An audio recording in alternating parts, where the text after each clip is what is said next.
Pax Dei is a sandbox MMO with a focus on gathering, crafting, and one of the most ambitious building systems in the MMO genre. This was easily one of the most hyped sandbox games for years, ever since its first announcement and trailer reveal. But after releasing into early access last year, the hype for this game has almost vanished, so I wanted to jump in, play it, and I tried the game for around 70 hours. So here is a full review of what the game is like, the good, the bad, and overall, if it is worth playing in 2025. Is this the next big MMO that everyone's sleeping on, or is it another failed sandbox game that just didn't quite hit the mark? So let's get into it. Now, first up, I want to start this with a strange one because it's really hard to answer, and that is, what is Pax Dei? And after playing this game for around 2 weeks, I'm still asking the same question. What is Pax Dei? It's not a hardcore survival MMO like Star Citizen or Mortal Online 2, but it's also not a chill crafting game. The best way to explain this game is it is a totally player-led game. Every town, every castle, every structure that you see around the map pretty much is made by other players. If you see a giant castle with big walls and towers, that's a big group of players that all work together to build that. If you see a bridge crossing a giant lake, that's a group of players that work together to build that bridge. So everything is player-made and the game is player-led in a way that not many sandbox games are. And similarly, the market and the resources of the game are also player-driven. If you want to be a pro crafter, you are not going and selling to vendors. You're finding other players that need those goods. If you want to be, the best alchemist on the server, you will, set up a base and a stall and meet people and sell your potions to those people. So yeah, this is a very different game. And it's got a massive emphasis on crafting and building. 90% of my time in this game was spent either grinding resources like chopping trees, mining, or grinding on monsters for certain resources, or crafting and building in your plot of land. In my entire time, I didn't see any PvP. I only saw one dungeon, and it was basic at best. It's definitely a strange game, and it's hard to define it, but I would say this is a grindy, skilling game with tons of progression. If you like RuneScape, trying to max out your different professions, you'll really enjoy this. But if you're looking to just jump into combat and jump into explore, this might not be for you. You might be disappointed at the amount of grind and challenge ahead of you. In terms of cost, this is a buy to play right now, but they do plan on moving to a submodel, I believe, on full release in the future. The game is also planning to wipe, I believe, at the end of its early access period. Okay, so let's talk the new player experience. You start out, you make your character, and you pick a server. There was a US, a EU, and an AP. And then you go into a character creator, and there's not really much to say. It was okay. Nothing as in-depth as some MMOs, but enough that you can tailor your character outside of, just a basic preset. Once you made a character, you then have to pick a starting location. And this was a bit of a noob trap, to be honest. You just get shown a map with circles and you have to pick, and all you really have to go off is, am I in the north, east, south, and what's the name of my zone? It doesn't tell you anything else. After playing for a while, what I can tell you is these are big territories within maps, and these big zones are starter zones, and every one you see here is a starter zone that you can choose. However, these starter zones are split up by like a wasteland. So there is a big wasteland in the middle of the map, like a wilderness kind of thing, that separates all these starter zones. All of the basic resources, your first like 30-40 hours can be done in the starter zone, and then you'll have to head into these wildernesses for the better materials. The problem here is you don't know if you're starting in a good or a bad spot. Are you near iron? Are you near a dungeon? Are you in a good place to build? Who knows? And if you pick the north and your friend picks the south, it's quite a trek to get down there. So yeah, there could be a better way to place people. Maybe pick a universal starting zone in each map. I don't know, but this was definitely random. I just picked Kerais in the zone of Pladen as a pure guess, and it worked out okay. But I was not near lots of the stuff I needed, and I quickly realized once I'd built a pretty nice looking, plot of land, that I had a massive trek ahead of me to get iron, which did not feel great. So yeah, there's that. When you spawn in the middle of nowhere, and it becomes a survival game instantly. Pick sticks, hit rocks, bang yourself against a tree until you can craft basic tools. And then once you've roamed for a while, you set down your plot. And this is a massive part of the game. Your plot is where you have ownership over a piece of land, and you can build a house, you can place your crafting stations, which you need to do your different professions, place chests, all of that survival stuff. And one of the cooler things is, if you're playing with a friend, you can connect your plots. So your plot starts as like this circle, and if you have a friend, they will connect together like two tiles. The great thing here is I played with like one other friend when I joined, but the great thing is if you join a guild or a group of friends together, you can all connect your plots together and build a much bigger, much more impressive, town, which is really exciting. One plot alone is more than enough to build the basics, so absolutely. So that's the start of the game. Now let's talk about the real main feature of the game, and that is crafting and town building. This is absolutely one of a kind in my opinion. The amount of detail and effort that has gone into this system makes it absolutely a must-try if you like grinding out professions. And when I say grinding, I mean it. The time commitment here blew my mind. I played with a friend and we split the professions down the middle.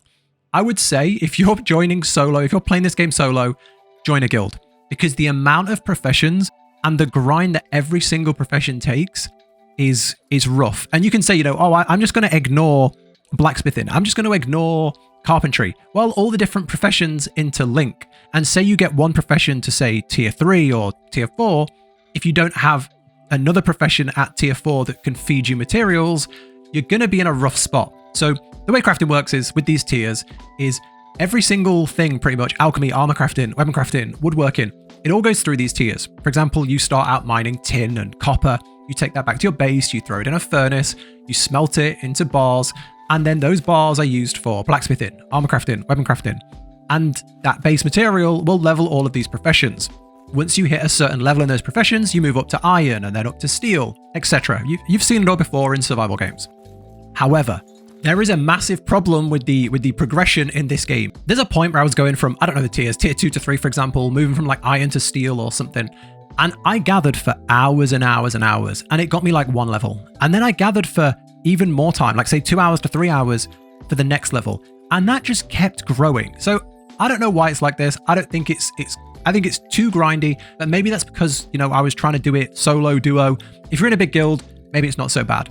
But for the grind, the reward is incredible. It is rewarding. Going from bronze swords to big steel-tipped spears is a massive increase in how much of the world you can explore, because you can take on the monsters that are all around you. Going from leather or crappy metal to steel armor backed with chainmail and fur that you've all crafted yourself makes you feel incredible. And you look good too. The armor looks fantastic. On top of this, as you progress through these tiers, you unlock new items for your base. Once you hit steel, you can make different steel structures. You can make little steel hanging signs that, like a little anvil pointing to your blacksmith, which is really cool. If you level up carpentry, you can make really cool wooden pillars and wooden buildings and things like that. And every single thing levels and unlocks new things. And it all ties into the base building and the housing, which is fantastic. So it's definitely rewarding, but man, the grind for that reward is far too long in my opinion. As a lover of survival and crafting games, this broke me a little bit, I will say. Okay, now onto the other big system we need to talk about, and that is combat and magic and progression, because this is essentially where the game has garnered the most criticism, and rightly so. It's basic. If you've played a clunky online survival game, think like Ark or Conan, where you just swing, swing, swing. It's like that. There's no character progression for combat where you get skill points or develop your character. You can't be like an archer or a swordsman. You just level up a weapon type. The more you use a bow, the more your bow level goes up. And that just deals more damage. There's no skills. There's no customization. Every player is the same. Some just deal more damage with certain weapons. Each weapon has a set special move. So think like a thrust on a spear, a swing on a sword. That's it. If you're grinding hundreds and hundreds of bandits, that is you just slamming swing, swing, swing all day long. The combat abilities themselves come from gear, which I think is a pretty cool system. As you fight special mobs around the world, they will drop unique items.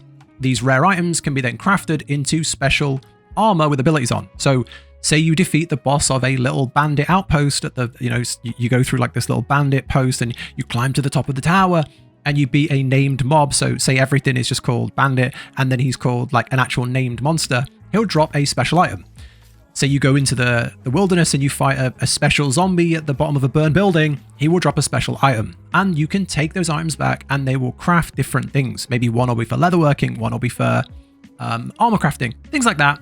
And they will give you abilities that you can put on your bar. So you could make gloves that let you throw fireballs, an undercoat that goes under your armor that lets you heal, shoes that give you a speed boost. It's a really unique system and I really, really liked it. One dungeon near the start and in the early map, I went in there's loads of wolves, you fight your way to the back, and there's something called a lunar wolf. You fight this and it drops a special stone that makes an item that pacifies enemies. So if you're fighting in a 2v1, you pacify one of them, and then the fight becomes much easier. So it's a really fun system, and the progression around it is both rewarding and encourages you to travel around the map. So I think it's a win-win there. It has one massive problem. It furthers the lack of character progression. If you made a brand new character today, you downloaded the game today, you made a new character, you could come to my base and I could give you a full set of steel, a steel weapon, and a bunch of this enchanted gear with special. I give you a healing cloak and gloves that throw fireballs and all this cool stuff, and you would be super strong. There's no requirements to wear items. You could just put that straight on, and you would be fully kitted out, and you would be pretty much as good in combat as me, because there's not really a skill ceiling and there's no character progression, which is a really, really weird feeling. So yeah, I don't quite understand that, and I don't like that. So be aware of that. On top of these magic abilities, there is also magic in the game called Grace. Every day you can claim a little bit of Grace, and you can use that to empower your gathering, your crafting, or some other things. You can farm gold or sell items to other players for gold, and use that to buy a little bit more Grace each day. And Grace does things like give you double mining yield for an hour, or extra levels in your professions for an hour.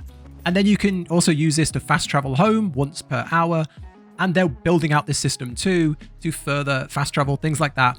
And this is massive right now because there are no mounts in the game. So yeah, they're definitely working out this kind of magic system, but it feels pretty good for early access. There's no you can't buy this. There's no pay to win here.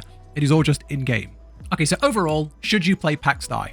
Pax Dei is a very hard game to recommend, because even after locking in for like 2 weeks, playing this for 70 hours, I don't know what the purpose of the game is. It's not combat focused, because combat is probably the weakest part of the game. In my time playing, I didn't see a single bit of PvP. I don't even know. I've tried to play this blind like any other player would, and I've never seen a single bit of PvP. I've roamed the wilderness for hours gathering and never saw another player, which, is strange. I saw one player once, but they were quite far away, and every time I went a bit near them, they kept going in the direction. So I've never actually seen PvP. The point of the game isn't progression, because there is no actual progression of your character's abilities, like you don't level up or unlock new powers.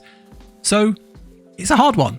I think the entire purpose of the game is crafting, gathering, building, and social elements. So if you're looking for a massive world to explore, gather, meet other people, hold your own in a big sandbox MMO, craft powerful items, trade with others, adventure in the world, fight cool monsters for their powers, this is definitely a unique game. I've come up to some things in this game and been honestly shocked at what players have made. Some of these huge castles, these huge towns are fantastic. And I've met some people and we've traded, and I've honestly been amazed at how good that interaction was. So there's definitely something here, but it's hard to say what.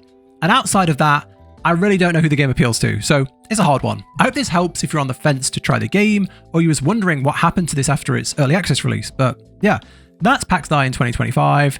There is a lot of planned development here, mounts, further in the Grace system, further in the trade system. There's a lot of things planned here, so this is not going anywhere. It is still being worked on. It's just a very unique game in its own circle. But that's Pax Dei. Let me know what you think. If you got any other questions, let me know in the comments. But thank you for watching. Take care, and I'll catch you in the next one.